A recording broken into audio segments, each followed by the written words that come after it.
Our mission is to build strong businesses in our community and put our people to work. And this business, it's got to be business, because that window of opportunity is closing for many small businesses.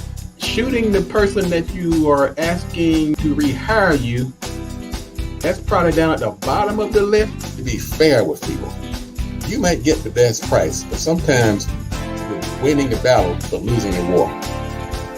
Get our economic freedom on.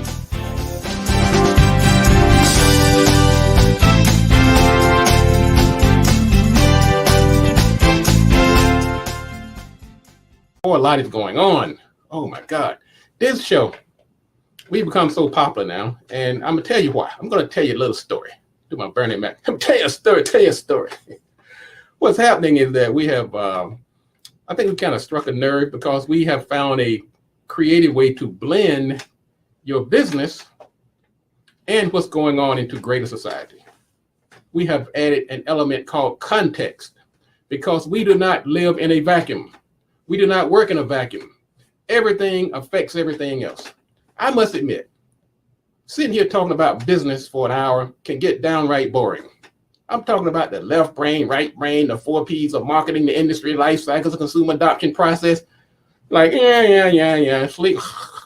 But when you contextualize it and show how that's going to affect your well-being, your company, your life, and how it's going to help you grab that brass ring and get to the next level and achieve that economic independence and viability that I speak so fondly of. Now, we have ourselves an interesting show. And you throw in an element like you, the listener, who chime in throughout the show. And we're glad to share those comments with the rest of the audience. Hey, can't go wrong there.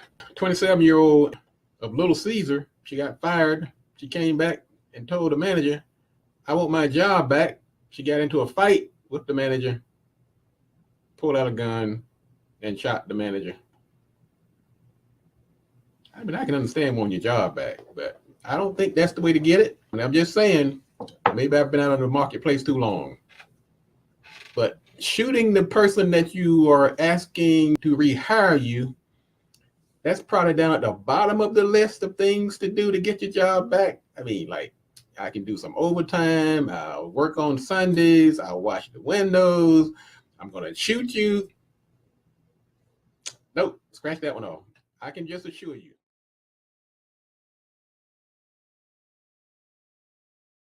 If you have a jacked up idea that's never going to get off the ground, Robert Gatewood is going to tell you. All right, don't get mad at me now. I'm telling you, I'm saving you some heartache down the road. I'm going to tell you something else I'm saving. I'm saving the folks that you might do damage to if you get out here, start a business, and not taking it seriously, and people are transferring their accounts over to you. They're giving you their personal information, their financial information. They're trusting you because you told them you were in business, and they took you at your word. Don't betray that trust. So if you're going to go into business, let's go into it the right way. If you're not sure, right here, Marketing Pulpit Show, I'm going to tell you how to do it.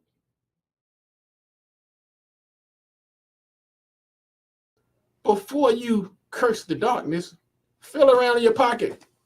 See if you have a candle to light and light your way out of that darkness. Complaining just not going to do it. Nobody wants to hear it. I'm telling you. Nobody cares about your complaint. I don't. I want you to do something about it. I'm concerned, but if you're not doing anything to light that candle, nobody gives a flying you know what. All right. So the next time you find yourself facing doom, gloom, complain, get out your matches, find you a candle, and just light your way out of it. Is it going to be easy? Not always, but I tell you what, it's more likely to get some type of result than sitting there complaining and cursing the darkness. Light the candle.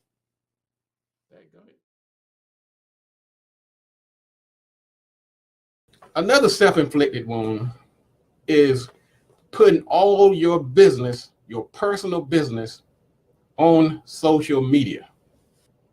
Now, some industries, that's what you do. Okay. But you have some of these extreme political views, some of these strange habits, and you putting that out there. It could literally put you out of business. We talked about the lady last week. Her stakeholders turned against her. That was a self-inflicted wound. She could have gotten in the closet like everybody else and talked crazy as much as she wanted to. But when you start doing those kind of things and putting it out here on social media, everybody doesn't have to know what you think about every topic. That is a self-inflicted wound. And why is Robert Gatewood concerned about whether there's comity or civility in the workplace? One, it affects me and it affects my clients and my stakeholders. And if it affects my stakeholders, it affects me. It's personal. I don't want my clients getting run over, shot, stabbed, beat up. And I don't want my clients robbing, stabbing, beating up their clients. We need each other. So I have a stake in this. That's why I call them stakeholders.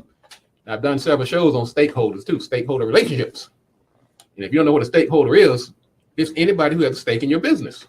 Vendors, suppliers, customers, staff, contractors, partners, investors, and so forth. But these stakeholders got to get along. They can't be killing each other off. I'm not afraid of airplanes. I just don't do a lot of it. Last couple of years ago, I was working with the Small Business Administration. It was the only time I flew. But when I did fly, I was like one of these folks that look, well, get me a nice seat, get me something to read. I mean, how bad can it be? All of a sudden, you got comfortable. Then the captain comes on the intercom. You're assuming he's going to be welcoming us all. Well, flying at cruising altitude and over to the left, you see the Andes Mountains.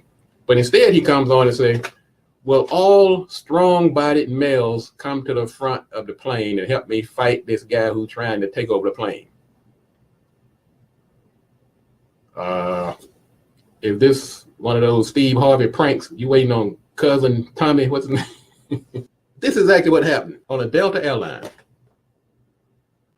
I like the sentiment of having Juneteenth as a federal holiday. Because July 4th, when you think about it, Black people in this country were not free. It was not their Independence Day. So yes, we do need an Independence Day. Emancipation Proclamation was back in 1863. The 13th Amendment came in 1865 in the early part of the year. But way up into June, months later, people still in Galveston, Texas, they didn't even know they were free.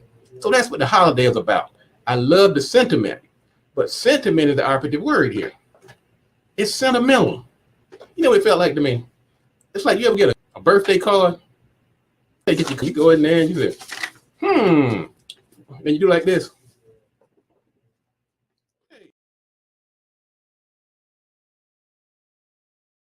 Look back to Tulsa, Black Wall Street, and all the vibrancy that was taking place. We're marking a somber milestone this month of the 100th year of the slaughter, the massacre that took place. But one thing about us and one thing about successful businesses is that you have to be resilient. You bounce back, you get back up. You don't let people bring you down and keep you down. We're all going to fall at some point. For some reason, sometimes it's our own making. But what separates the successful from the unsuccessful is that ability to get back up. And that's one of the things that we try to teach here on the Marketing Pulpit TV show.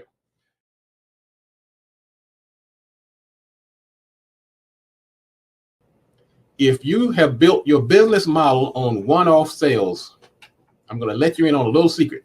I'm not even going to dress it up for you. You're going to fail. Yep, I said it. If your business model is based on getting that customer and selling them one time, you will not succeed as a business because you won't meet the lifetime value expectation, which is pivotal to reach critical mass in business success. So You better build into that model some way to get that customer to come back, either through subscription, recurring sales, upselling, cross-selling, referrals. And one of the best ways to do that is through customer service. This is not rocket science, ladies and gentlemen. This is just the way it is. There's some things that are just foundational. That's why I call myself a marketing foundationalist. I'm going to ask you this question. Are you in a death match against the machines? If you all ever watched the Terminator and the Matrix, you hear these talks about the machines. Well, they were fictitious.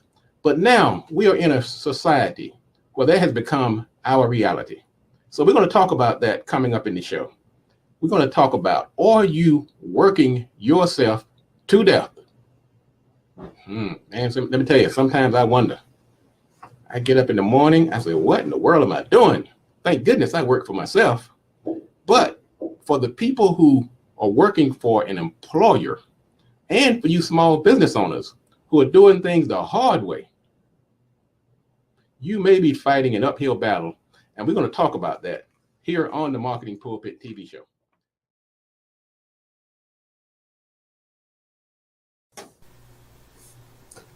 Let me tell you, folks, just because you can do a thing doesn't mean you have to do it. You're going to see a lot of this in the technology field. There are some things that can blow your mind. Just because it can be done doesn't mean you have to do it. And the folks that invent this stuff, of course, they're going to push it. They want to push the benefits and talk about the cost savings. And boy, but your personal liberty, your privacy, your everything, every advancement is not necessarily good for society. And it has to be moderated by some responsible adults. And we're starting to see more of that discussion when it comes to things like social media and some of these technological advances. Things like Uber and rideshare and Airbnb. Yeah, they're great ideas. They're great for the investors in Wall Street. But what about regular folks who have to encounter this stuff? So anyway, we're going to take a quick break. Job openings hit a record level. This is a story where I think people are not really being honest. And this to me is not a political issue. They're getting this money, right? This stimulus money. I'm talking about the $300 a month, a week, whatever they were giving out. And on the left, people are saying that does not affect people's eagerness to go to work. And on the right is saying it's keeping people from being able to fill jobs. I think the truth lies somewhere in the middle. And two things can be true at once. I think, yes, companies need to pay more. And that is the number one reason that people aren't flocking back to work. They're tired of being abused. But at the same time, you got to admit, if I don't have to work and I can get a check, I'm not going to work. That doesn't make me lazy. That doesn't make me crazy. It makes me human. I found my answer, how I'm going to relax, how I'm going to take it easy. This is called a left-handed golf club.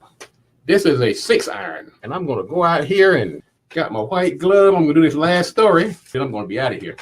Because all this story, this lockdown items, people shooting each other, taking kids, Make-A-Wish Foundation gifts, setting churches on fire. Let me do this last story so I can get out of here. Go play with some good old golf and relax. Let's see. Police are searching for a suspect who killed golf pro. The suspect drove a white pickup truck on the 10th hole and shot 41-year-old golf pro. They looked in his truck, and there were 2 more bodies.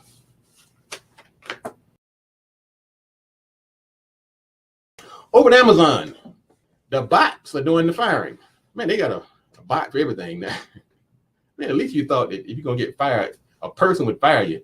They got to look you in the eye. You can give them that sad story about how your kids don't have any shoes, need milk, and well, the bot's not going to hear that. So Amazon now is using AI, artificial intelligence, to do its firing. They have these metrics and algorithms you have to meet. And if your numbers are not jiving, you're not adding up, this bot sends you an email and says, hey, you're out of here.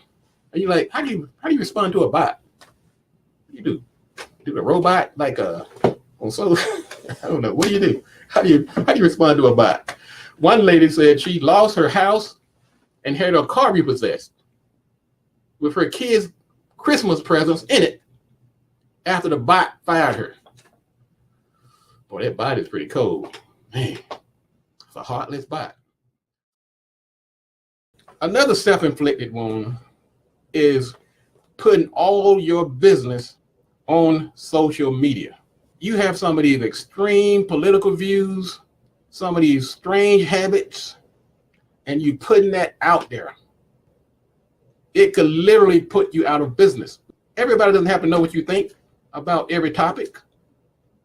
That is a self-inflicted wound. The imposter syndrome is where people feel inadequate. They feel like they are not up to the task. They feel like they are a fraud in their own occupations. So they're sitting there in a meeting with their peers and they're like, oh my God, am I really up to this? Am I prepared? Am I educated enough? Am I bright enough? And sometimes I think some of these quotes that we put in people's heads, because words do matter, like fake it till you make it. I'm not sure that's a battle cry we want to get behind. And then you throw in social media and it fuels it. I think the sentiment is good. I think that we should put our best foot forward at all times. But let's put that energy on building our certifications, getting the confidence we need so that when we step out here, whether it's that first job or the one of many, we actually have the skills. Somebody came up to me and said, we were in a meeting and one of the people in the meeting said, that's right, boy, we got to fake it till we make it. Once again, ladies and gentlemen, has a nice ring to it. It's a nice quote, but really, that the hill you really want to die on. I say, why spend all this time faking it when we could actually be making it? You know what I think sometimes? I think some of these sayings and quotes came from people who have an agenda of their own. I think about the 1%ers. These guys really have a tough time sleeping at night when they think about all of the benefits that they have. And if they can sleep better knowing that if the rest of the world out here is doing well, so they look out there and they survey the land and everybody's doing well because they're faking it, then they can keep doing what they're doing. They don't have to write their chip because so many people are faking it and not making it.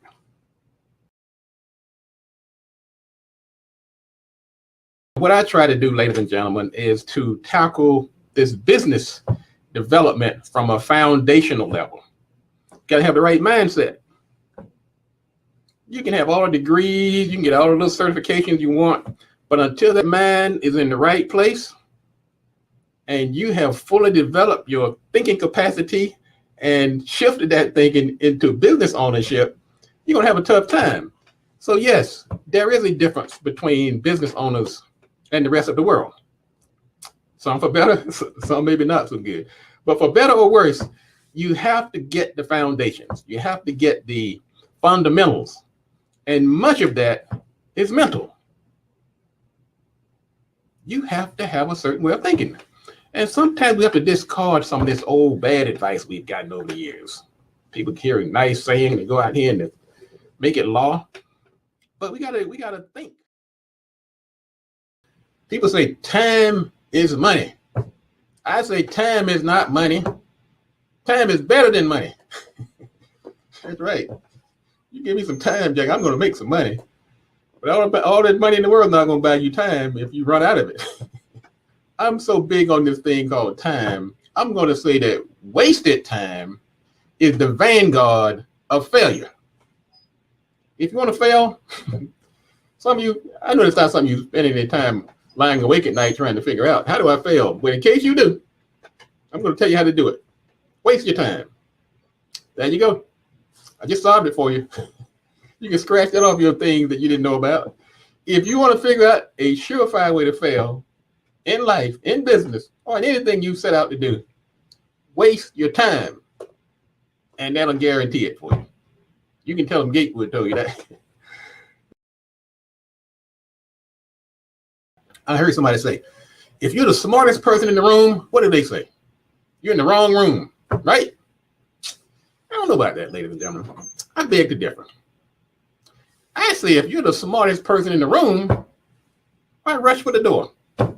Plus, world designated you as the Michael Jordan of smarts.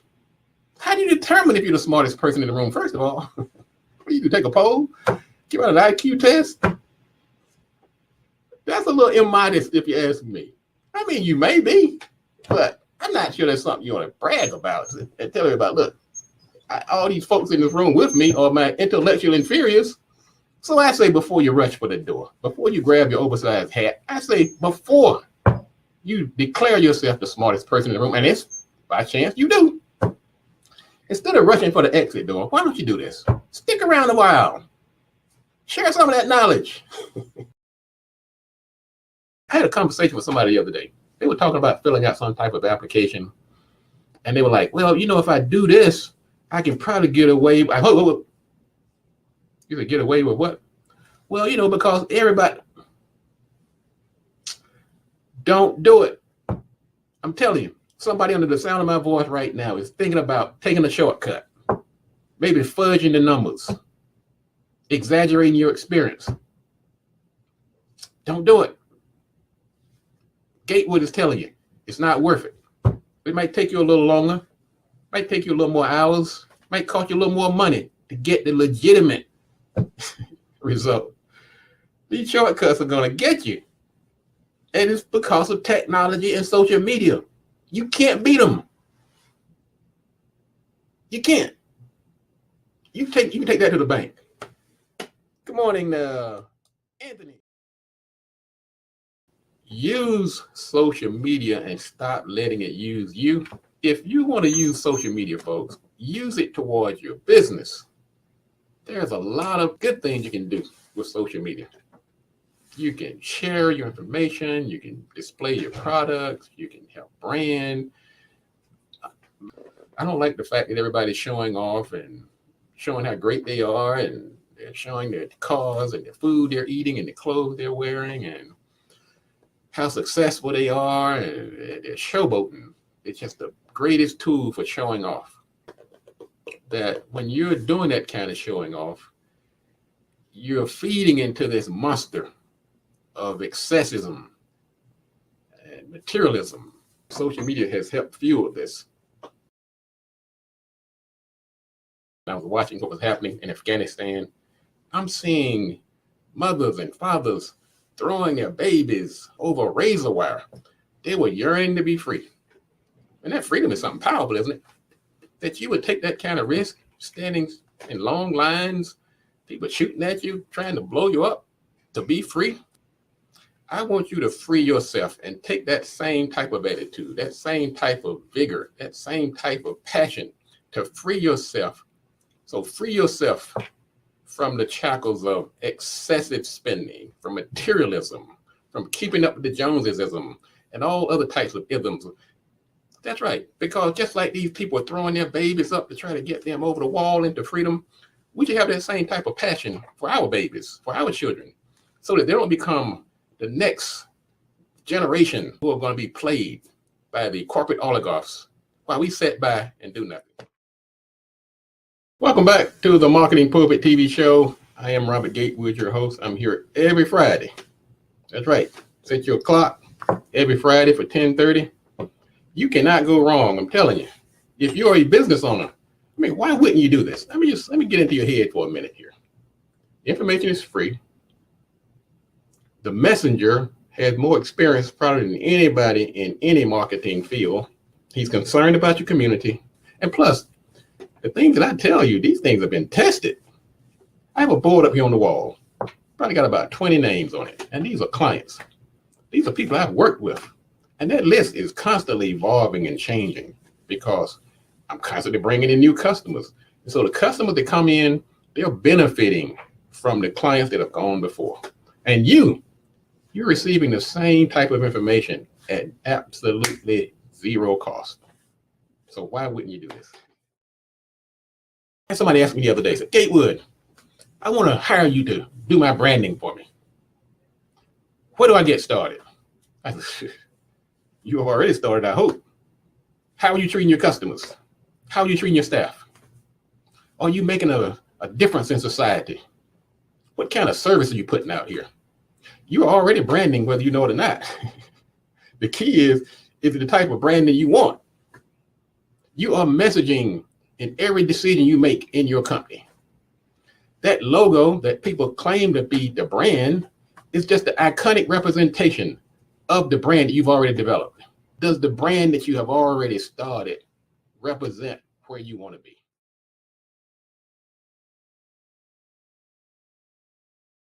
Some people say, Robert, I've been thinking about it, and what if I fail? What if I miss the mark? Well, one thing about failure, there's a 100% chance that you will miss the shot that you never take.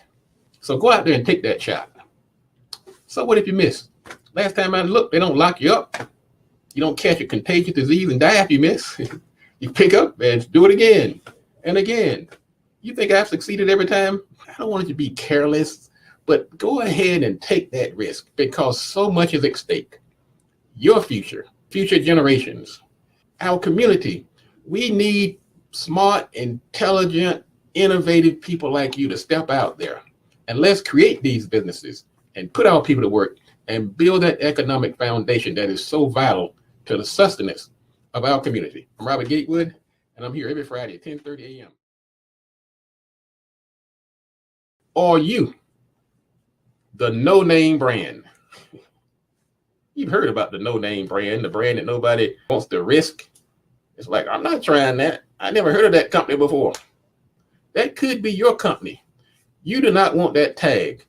It doesn't matter how great your product is, how many degrees you have, how wonderful you think you are. Did you know that you can charge more for your product than the competitor who's selling the exact same product because you have a stronger brand? And somebody is doing that to you right now. If you have a weak brand, you're wondering how in the world is this company charging this and getting away with it? And you say, well, shoot, they're going to come to me because I have the lower price. Not so fast. They will continue to pay that other company more money for the same product. If you have a weak brand, this addresses the colorism issue we have in this country. This colorism is not just an issue between black and white, it's actually an issue among blacks, where certain people feel that people of a lighter hue are awarded certain favors and preferential treatment. And that is some truth to that. If you are, the darker you are, the harder it gets to get those opportunities. So first of all, if you're a person of color, do you look at people of a lighter complexion and give them higher marks, whether it's for job opportunities, whether it's for dating, whether it's for whatever type of relationship? Are you guilty of that? And if so, stop it. But at the same time, you can't penalize people of lighter complexion if they were born that way. They had nothing to do with it. And what is it about these fast foods shops and drive-through windows? And here some twins got involved. I guess W pleasure, W fun. You got the chicken and we had the gun. A set of twins, both 20 from Milwaukee, were charged with attempted first-degree homicide with a dangerous weapon. The twins began arguing with two employees because they were not getting their food quick enough. Well, you've heard good cop, bad cop. What about good twin, bad twin? Seems like one twin would have said, look, I know the food is a little slow today, but remember, restaurants are a little short on help. They've got supply chain issues. We're going to get the food eventually. But it sounds like the other twin was over there loading the gun for the other one to use to shoot.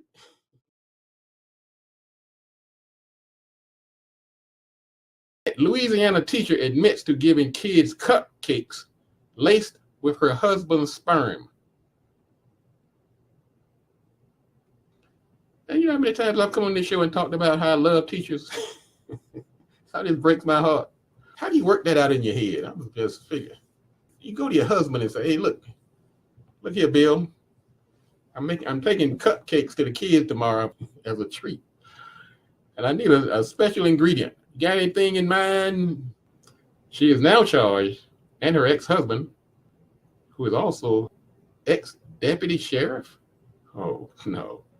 This story can't get any worse. School teacher taking the sperm of her deputy sheriff husband, putting it in cupcakes and giving it to the kids. I mean, if I sat down in a room and said, somebody come up with the most bizarre scenario you can come up with, I couldn't eat that one. All that glitters is not gold. And it simply means that just because something is shiny and pretty doesn't mean that it has value. But there's another side of this coin also that says that all this gold does not necessarily glitter. That means we have people out here right now among us who are doing some phenomenal things, but they don't get the glitter. Because to them, it's more about the purpose. It's more about the results. It's more about helping people. It's more about uplifting. And it's less about shining in the spotlight. So yes, there is some truth to the saying that all that glitters is not gold. But let's not forget also that there's some gold out here that's not glittering. And there are people. They're doing their thing.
Now, you don't have to take everything I say for gospel.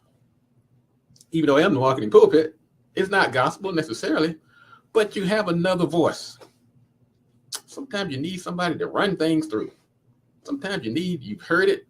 Sometimes you just need confirmation. So, daggone it, somebody told me that I need to get a website. What does Gatewood think about that? Somebody says I need to get a Facebook page, or I may not have to be on every platform. What does Gatewood say about that? Somebody told me about the importance of branding. What does Gatewood have to say about that? Somebody told me this thing about the 4 P's of marketing and the consumer adoption process. What does Gatewood have to say about that? See, you don't have to come in here and agree with me, but sometimes you need that extra voice. I'm glad to provide it.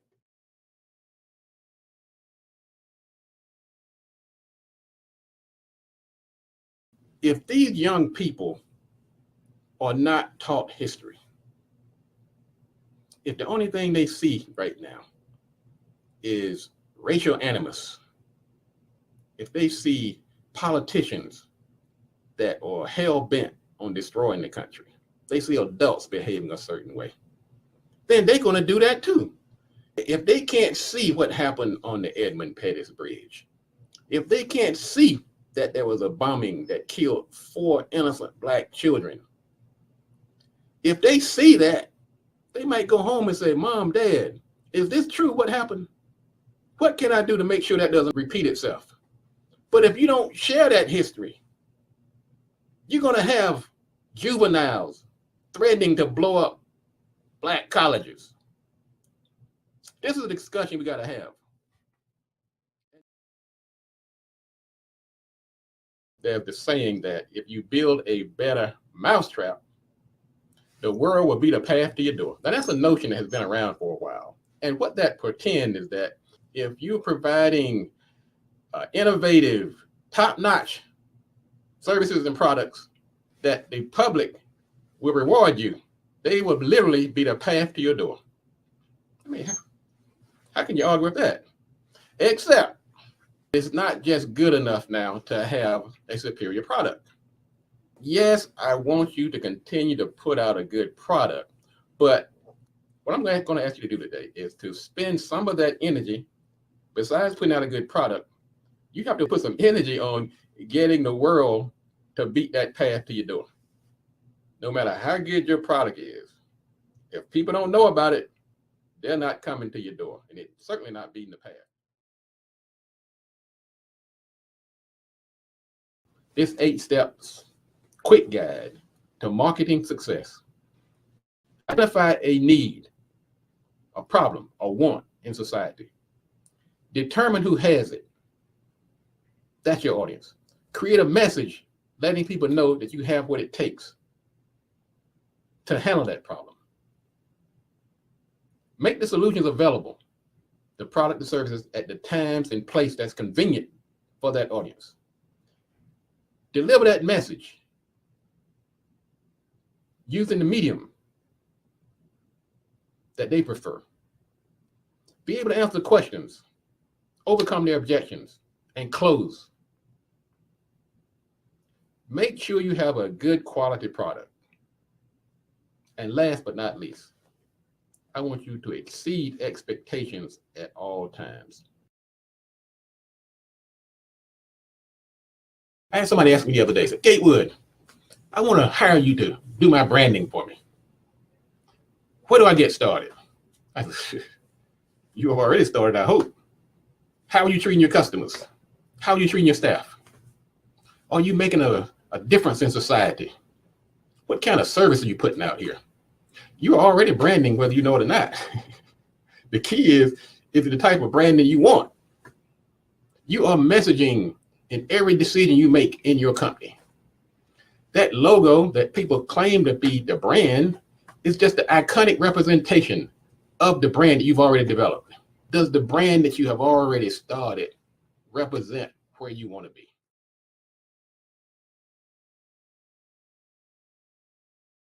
Now, we put websites. It's one of your distribution channels. It's one of your marketing channels. It's one of your locations. It helps your brand. And so people have often asked me, I don't really need a website because all my sales come from word of mouth. I don't really need a website. I got this Facebook page. I don't need a website. I'm part of this affiliate program and they provided a website. I don't need a website. I'm a radio host and the station that I host, they provide a website for me. As nice or as compelling as each one of those reasons may be, they still do not justify your reason for not owning your own website. Ownership is the operative word. Yeah, I know I work with many celebrities. I mean, that company they work for give them the best website that money could buy. But I tell them to look,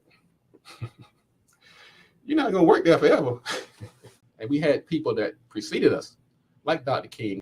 I mean, really, he laid down his life so that we might have a better life. And of course, people are always saying, this nonviolent thing was a non-starter. Well, I'll tell you, sometimes in the comfort of our armchair quarterbacking, it looks easy when you look back through history. You say, man, if I had been back there then, they wouldn't have done that to me. They wouldn't have sicked no dogs on me. They wouldn't have put that water hose on me.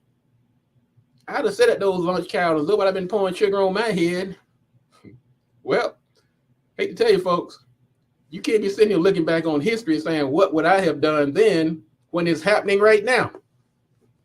We have voter suppression going on right now. We have redlining going on right now.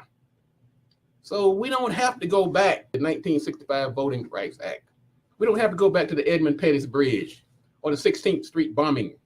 We have challenges in our midst right now that we can tackle. Because before things end, they tend to change. Sometimes we don't notice the changes or acknowledge them.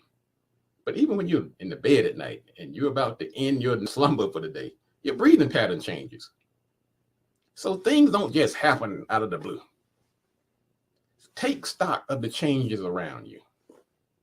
Understand that change means to make or become different. You can make it or you can become. Know what you can change. Know what you cannot change. This earth is going to take about 365 revolutions around the sun in 2022. That's immutable. That's not much we can do about that. But what happens on this earth, there are endless possibilities for us to change. So folks, are you guilty of throwing out the baby with the bathwater. Now, you don't want to throw a baby away for any reason, but it's an old parable when they say you're throwing out the good along with the bad. And we get into this cleaning mode. We want to get rid of the old and bring in the new. I want to say slow down for a minute and just make sure that we're not throwing away babies with bathwater. What am I trying to say here? Well, let's put it this way. Whether you know it or not, we are in an age where content is king. It matters.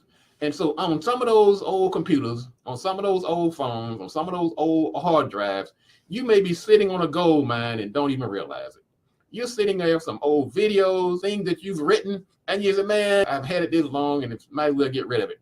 Well, I'm telling you to slow down for a minute because you may be sitting on something that could be very, very valuable and you won't realize it until it's gone.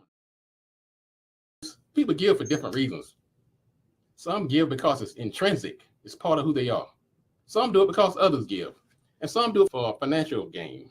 Whatever your reason, it's a good thing. So I'm going to ask you a quick question today. Does giving become you? Because when you give and you are aligned with your purpose, it attracts things. People come into your life that you hadn't planned on. People come into your life that's going to help you fulfill your purpose.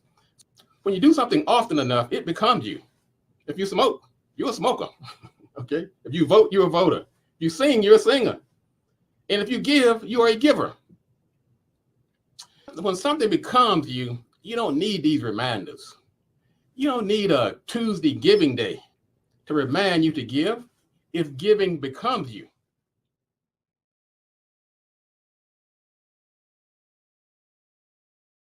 Your first introduction to your network is actually your family and friends. Mom, dad, stepmom, grandpa, grandma, they are actually your first network. Now let's take this a little deeper here. So if our network determines our net worth, what if we're born into a network that's not really working in our favor? I think Maya Angelou said it better. When you know better, you do better. We can't determine who we're going to be born with. We don't choose our family. And in some cases, we're not even choosing our friends because we're cast into these organizations like schools and churches, sometimes before we even have a say in the matter. But as we get older and wiser, sometimes, I think Malcolm said it, sometimes you have to separate. You may have to go find yourself another network to hang with.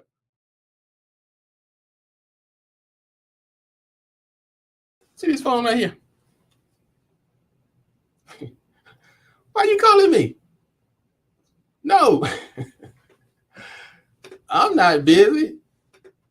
I'm just in another era. Somebody you've been trying to reach for years, months, weeks. You can't get them. And you're saying to yourself, oh my goodness, they don't want to talk to me. I might not have what they want. But what they may be saying to you is that, look, I don't mind talking to you. I just don't want to talk to you on the telephone. So we're going to talk about the evolution of communication, because that sale that you missed, that deal that you can't close, that job you can't land, sometimes may boil down to simply you're not communicating in the right way. Look, you get that message, sorry, I can't come to the phone right now. I happen to be in the 21st century. Social media, I'm pretty much group most of us in three groups. There's the social, these people that are all in. They're in it, they're building businesses, they're building their base, building relationships through social media. They see it as a tool that's really beneficial to them, and they're invested in it. That's the social side of social media. Then we have the unsocial, people that are passive observers. They like it. They'll post every now and then, but they really kind of, it's like an entertainment to them. They go in there and watch what people are doing, and they'll share something every now and then. They're not really all in. They're kind of unsocial on social media. Then we have the third group, which is really a little disturbing. That's called the antisocial. These people are rude, mean, belittling, and they're downright dangerous. So we have to, for one, as a society, understand that there are all these different groups out here. It's not a cookie cutter, and not everybody on social media is the same. How much power we have as individuals to make or break somebody's day. Most days start out pretty normal. It's all put together. Get up, put your clothes on, get your little juice and your coffee. You start out the day, you're pretty intact. But some person has the power to break that day. Just shatter it into a million pieces. And you're not right the rest of the day. But guess what, ladies and gentlemen? You also have the power to make somebody's day. That's right. You can break or make somebody's day. And the choice is yours. You didn't realize you had that kind of power, did you? Well, you do.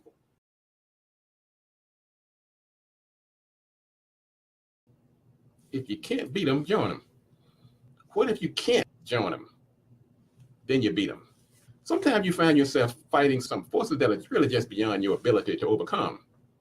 Sometimes it's not necessarily an adversarial relationship. Sometimes we have to join in with the people that we're actually trying to fight. Because you say, look, I might not be able to beat this organization, but at least I can still benefit. But then let's say for an unjust reason, they decide not to let you join them. In that case, I say, let's go beat them. Now, this is not about vengeance. This is about survival. If you can't beat them, some you can join, and they're not mutually exclusive. You can join some, you may have to beat others. We all have to deal with this on a daily basis. But pick your battles. And if you ever get lost along the way, let your purpose be your guide. Now, the 2022 theme of Women's History Month is Women Providing Healing and Promoting Hope. And of course, that ties into the ceaseless efforts of women during the pandemic. And heaven knows we could use some more healing and hope during this time. I know oftentimes in our community, we feel that giving women and other groups recognition takes away from the contributions and recognition of Blacks. You can do both. Because when you think about it, we are represented in all of those groups. And when we form alliances with other groups, we're more powerful. It's hard to tackle some of these insidious forces by ourselves. So there's nothing wrong with aligning ourselves with other groups. And women definitely deserve our recognition, our praise. And that's why on this particular day, I do salute women. Now you can go to marketingpulpit.com and you can find the show there. You can listen live right on the homepage. You can also find us on Facebook. You can find us on Twitter. You can find us on YouTube. You can find us on LinkedIn. You can find us on Instagram. You can also get the podcast, which is a new feature we've just added. So please subscribe to our podcast. Go to marketingpulpit.com and you'll see the podcast link up in the navigation bar. We're on Spotify. We're on Apple. We're on Google. We're on iHeartRadio. Because sometimes you're driving along in the car, you can't be watching a video. As much as I'd like you to see the show, it's a little harder sometimes when you're driving. Sometimes you're in the shower, you're on the treadmill, you just want to listen to the show. Just turn it on and go through one episode after the other. Go to marketingpulpit.com. You'll see all of the links for the podcast on the various platforms: Spotify, Apple, Google, iHeartRadio, and a few others. Well, there is some truth to that saying that all money is not good money, because there are certain things you have to consider. Sometimes you get a client that's just simply underfunded. They have big aspirations, but small bank accounts. Sometimes when that happens, you have to say, thanks, but no thanks. I'm good. Now, I probably turn down more business for this reason than any other reason. My purpose is not to get quick as rich as you can, everything else be damned. That does not align with my purpose, because I'm dealing with a greater calling. I'm about building businesses. I'm about putting people to work. I'm about building an economic foundation in our community. I'm about uplifting people. If you are in an industry or if you have a service that is not aligning with that, I'm going to have to say thanks, but no thanks.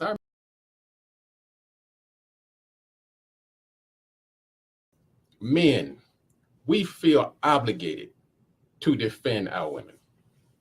That's something that's encouraged almost from the time you come out of the womb.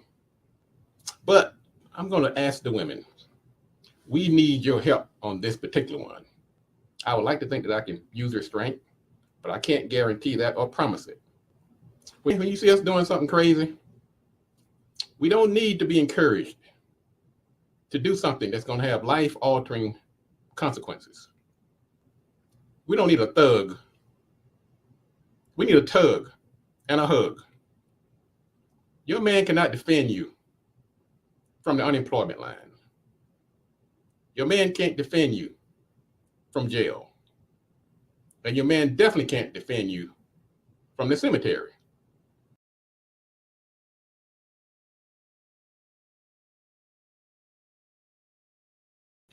Everything ends at some point. And if it doesn't end, it morphs into something else. So keep that in mind when you are strategizing your business. Don't get too stuck in it that you won't evolve as times change. I'm reminded of one of my first businesses, which was a payphone business. Man, they saw me coming.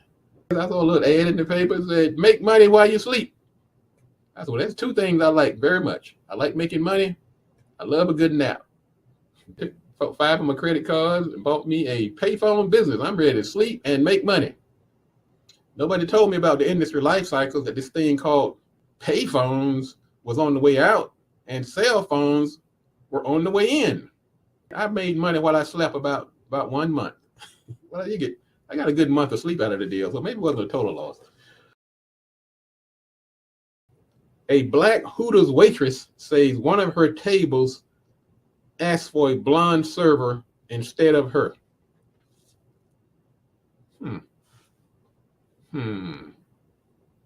Well, first of all, Hooters is not the standard bearer for workplace decorum to begin with.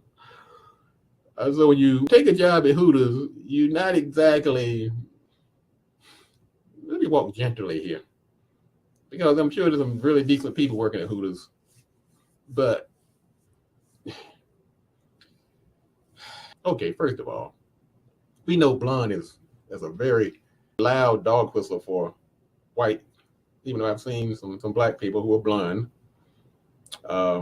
One thing about racists, they've gotten very good with code words. I mean, they could probably go to court and win. I didn't ask for a white, I said blonde. I just happen to like white hair. You will not get rich overnight. There's some things that can get you some fame and fortune in a short period of time, but it's not very likely.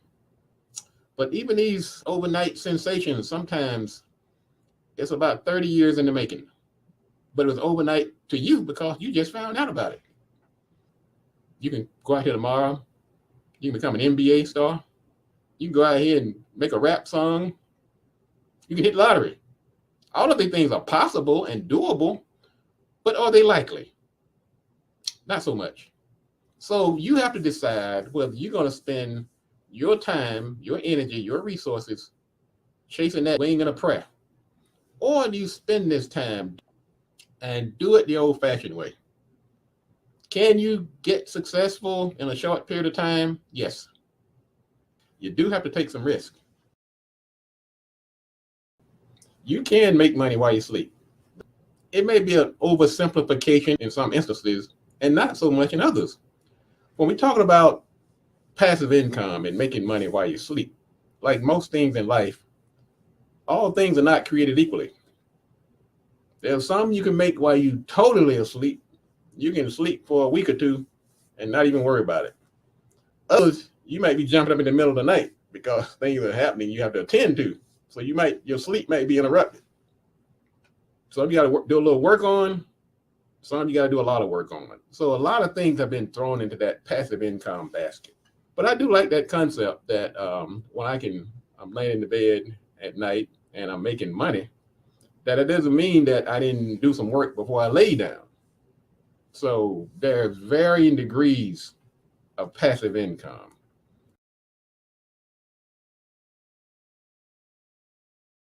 An ounce of prevention is worth a pound of cure. Now, what that pretends is that the remedy to a problem can be much more costly than avoidance. In other words, you're going to pay more for the remedy than if you had just taken some preventive steps in the beginning. So I'm sure all of us have gone through this at some point in our lives. Many times I've done things and said to myself, man, if I had just taken care of this before it gotten out of hand, I could have saved myself some heartache, some time, some money. And sometimes it's something small and innocuous, but sometimes these could be life changing, life altering, and sometimes life saving decisions. So, what we need to do: one, replace fear with faith. Let's be more proactive and less reactive. And let's shun perfectionism. This coming Sunday, we'll be celebrating Mother's Day. So, I want to do a shout out and celebrate all of the mothers out there. And I understand it's not an easy task. So, to all the mothers, I really appreciate you. And we want to dedicate this show to you because it's not, we know, whether you're a mother or if you're by choice or by circumstance, you are a woman and you were not able to have children, but you have also stepped in and helped raise some of these children out here. Sometimes you go by these various names of Nana and Auntie and Godmother and Play Mom and all the different nomenclatures, whatever. We appreciate you. And just know that your work has not gone unnoticed. So thank you to all of the mothers out there. Sometimes I know you don't feel the love, but just know the love is there.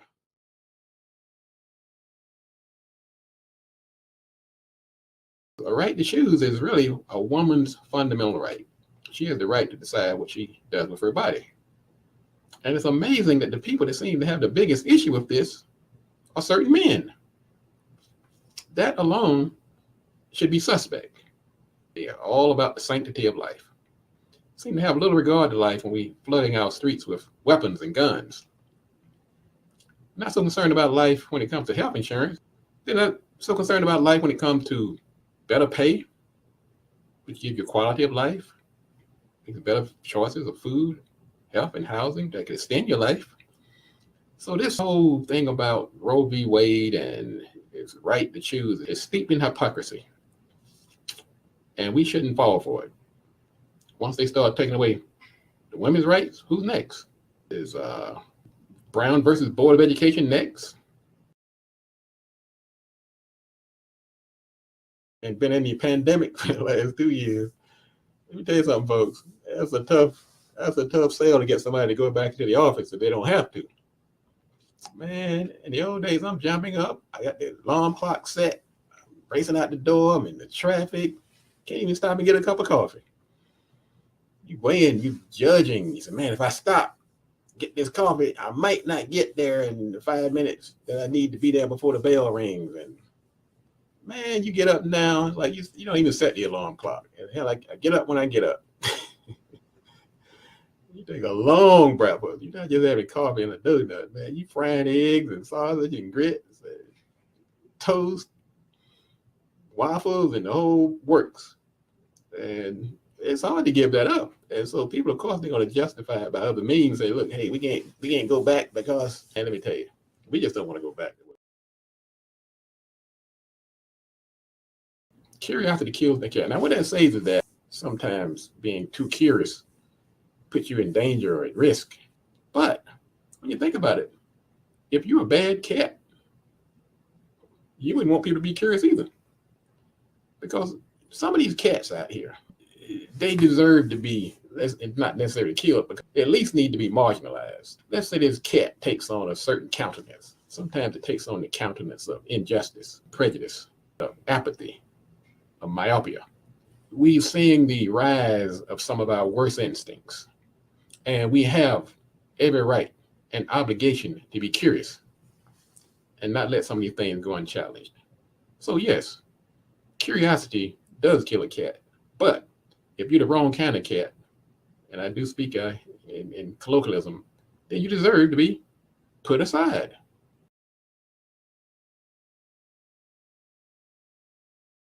Strong fences make good neighbors. Now, what does that mean? If you have a neighbor on one side of you or the other side or behind you, if you don't have a good fence, your dog gonna be running in your yard, the kids gonna be playing kickball and knocking out your windows, and the lawnmower is gonna be cutting on your side, and all kind of stuff going on. And it's going to create some hostility because you didn't have a strong fence. You put a strong fence there, everything is clear. Keep your kid over here, keep your dog over here. Don't have him over in my yard doing the nasty. And the same thing when it comes to contracts and agreements. Get your strong agreement. Get it in writing. Strong fences do make good neighbors, and strong contracts make good comedians.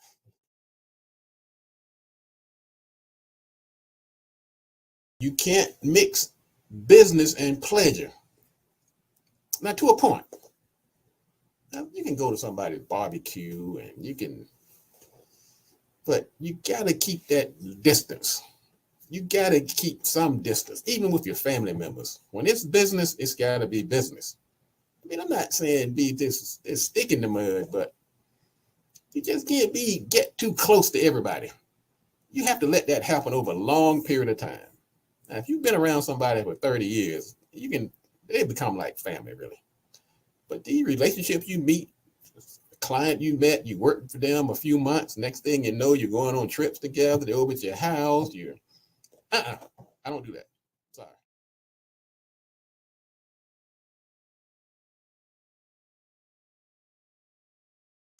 But we've seen Roe versus Wade, which was the law of the land for the past 50 years, which that has been overturned by this 6-3 court. Let me tell you something, folks. I think, for one, men should sit this one out. I'm just saying. I may have my opinion one way or the other, but it's just not my body. That's where it ends for me. You don't have to know what I think. But I do know this. It's not my decision to make. And it's not my decision to force on somebody else. So that's the problem I have with that decision.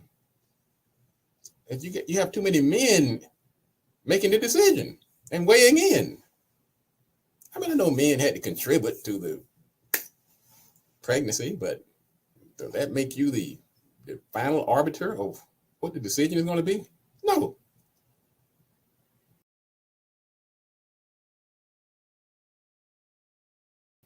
Our mission is to build strong businesses in our community and put our people to work.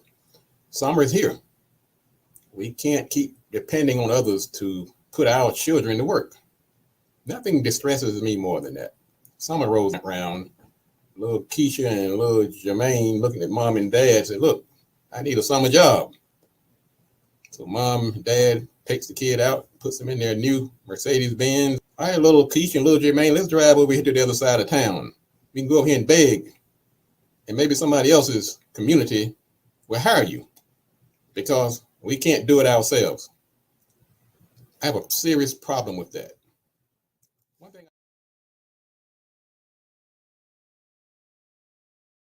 freedom ain't free.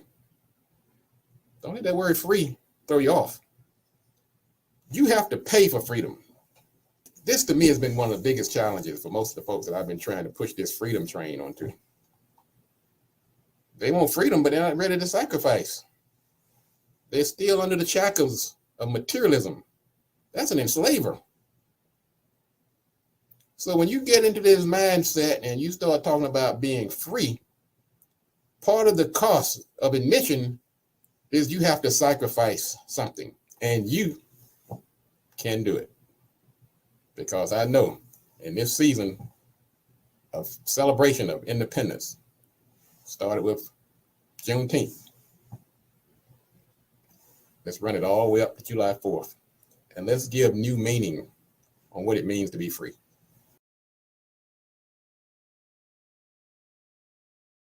Then you want to make sure that technology does not leave you on the sideline. Because that window of opportunity is closing for many small businesses who have not embraced technology. If you get technology under your belt, you will make more money. I'll tell you a little story.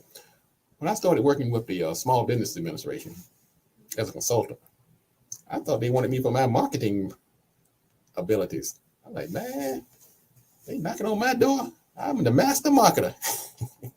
I'll tell you something. They didn't give a hoot about that. They said, you know, technology. They saw that little line that said, this guy is an egghead. He knows technology. And that's when the money started to flow. If nothing else sobered you up, You better get out here and make some of this money.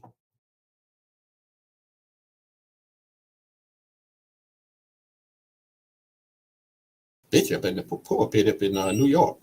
3 gunmen came in. They demanded property from the 44-year-old bishop and his wife.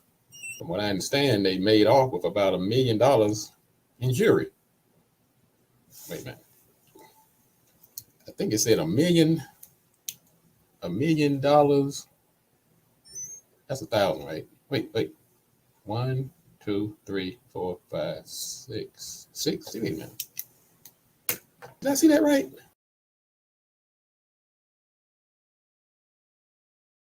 By giving good service, you are nurturing and building one of your most precious stakeholders, and that's your customers and clients. But because of how you handled it, and because of the mindset and the goodwill and brand that you put out there, you start to attract.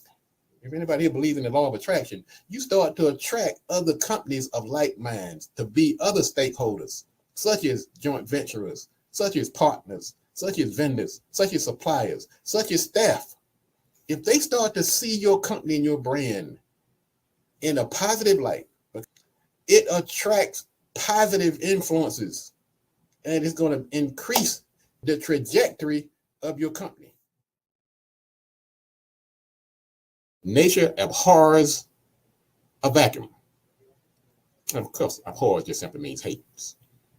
It's an expression, and it pretty much says that vacuums or voids run counter to nature, and that every space should be filled by something. If you don't fill the vacuums in your life, by default, they will fill themselves, or somebody else will come along and fill it for you. Or there may be some type of consequence for not filling those vacuums. If you're not doing something constructive, if you're not filling that mind with something positive, if you're just sitting around just letting other people take control of that mind, then that's not going to have a good outcome.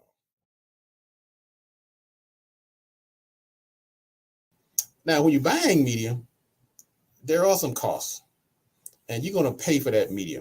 I'm going to give you 3 acronyms that you should be aware of at all times.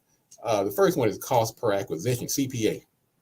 In other words, if I spend this money, either I'm going to pay you based on a sale or something else. Now, cost per acquisition is also another way to evaluate media. That means how much did it actually cost you after the fact. Another is CPM. CPM stands for cost per mille. That's M-I-L-L-E, which is a Latin term for 1,000. So cost per mille means the cost for 1,000 impressions.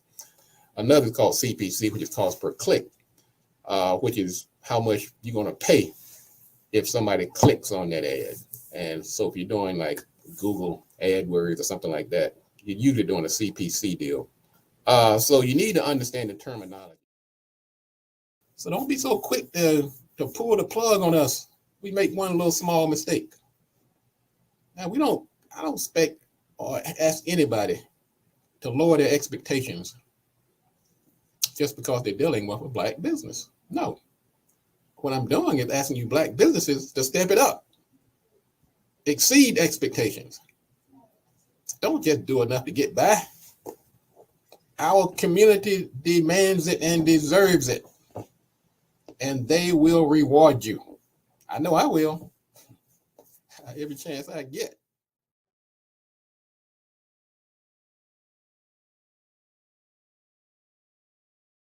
It's not just a little pocket change you're giving these kids when you hire them. You're giving them life lessons. I'm not saying be just a stick in the mud, but you just can't get too close to everybody. I want to make sure that technology does not leave you on the sideline. And let me tell you about a thing called goodwill. That's one of your company's most valuable assets. You have to advertise. Don't be penny wise and pound foolish. We can't keep depending on others to put our children to work. Do the right thing. Do it at the right time. And you have to do it right. Enough talk. Let's get to work.